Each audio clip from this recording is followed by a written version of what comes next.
Hello friends, welcome to my channel. Let's have a look at another easy problem, just for fun. The problem 2582, pass the pillow. In this video, we're going to share a treatment based on pattern observation or mathematical reasoning. First, I'll read through the problem statement to digest the requirement, and then we do the analysis, and finally we share the code. The code actually is essentially one line. First, let's look at the problem statement. So there are n people standing in a line labeled from 1 to n. The first person in the line is holding a pillow initially. Every second, the person holding the pillow passes it to next person standing in the line. Once the pillow reaches the end of the line, the direction changes, and the people continue passing the pillow in the opposite direction. So here is an example. For example, once the pillow reaches the nth person, they pass it to the n-1 person, and then to the n-2 person, and so on. So here, in this problem, given the two positive integers n and time, we are required to return the index of the person holding the pillow after time seconds. So here are two examples. So when n is 4 and time is 5, the output is 2. So here is an illustration. When n is 3, time is 2, so the output is 3, because we take 2 seconds. Here 1 to 2, 1 to 2, 1 second, 2 to 3, 1 second. So we arrive at person 3. So before we further analyze, let's look at the constraints.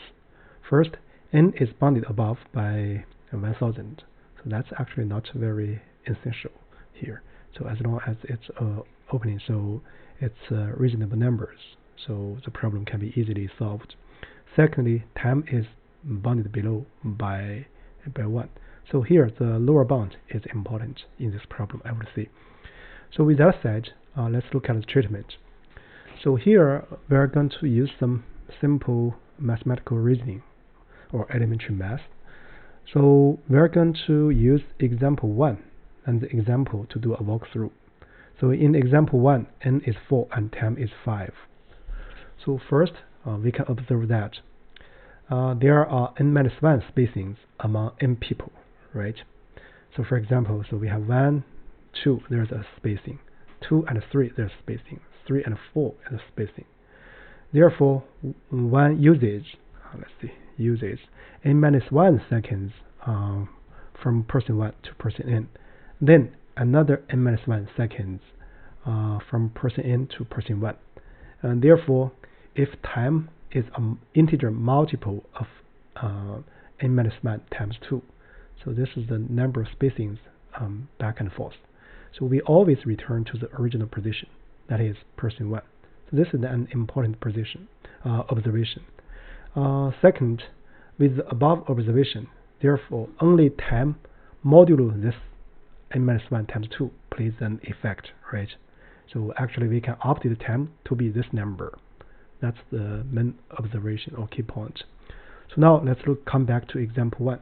So we have 1, 2, 3, 4, then 3, 2, 1, right? So here n is 4, so the n-1 times 2 is 8. So here time is 5. If time modulo 8, we still have 5. And then we compute the next person. So 1 plus 5 is 6.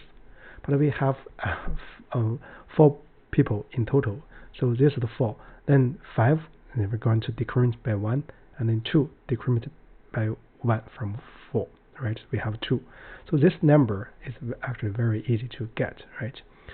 So to sum up, so if 1 plus 10 is less than or equal to n, we just return 1 plus 10, right? Not plus n.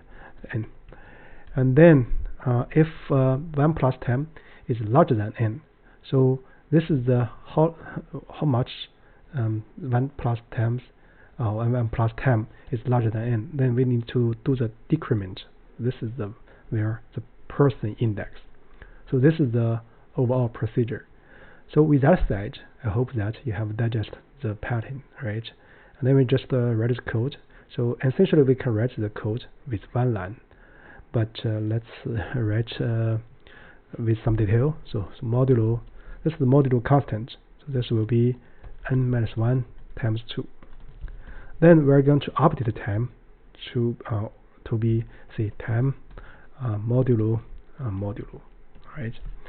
And then what we are going to do is to return 1 plus time, or seconds, if 1 plus time is less than or equal to n. Otherwise, so what we're going to do, so we're going to return n minus 1 plus time minus n. So this is nothing but 2n minus 1 minus time if you do some mathematical computation. So now let's content ourselves with this format and do some test. Yeah, it passes the this example. So now let's change this one to be a large number, say 125, right? So we're going to get 2. So you can actually print out the time modulo this modulo constant. So here we are going to modulo 5, right? So what we're going to get? So we're going to modulo 4, because 3 minus 1 times 2 is 4. So modulo 4, we're going to get 1. So 1 plus 1 is 2, right? So actually here, this line of listing is corresponding to the hint, right? So you use a variable called direction, either positive or negative, right? So in this problem, for sure, because of the mathematical reasoning, so here the space complexity is O of 1, and the time complexity is also O of 1. So here we write the complexities in space and time because it's rather easy to analyze. So with that said, I guess that's about it for this specific problem. You're welcome to adjust the code to write it in one line. So, I think we forgot to test for all the cases. Let's do a test. Yeah, it passes all the tests. So with that done, I guess that's it for this video. Thank you.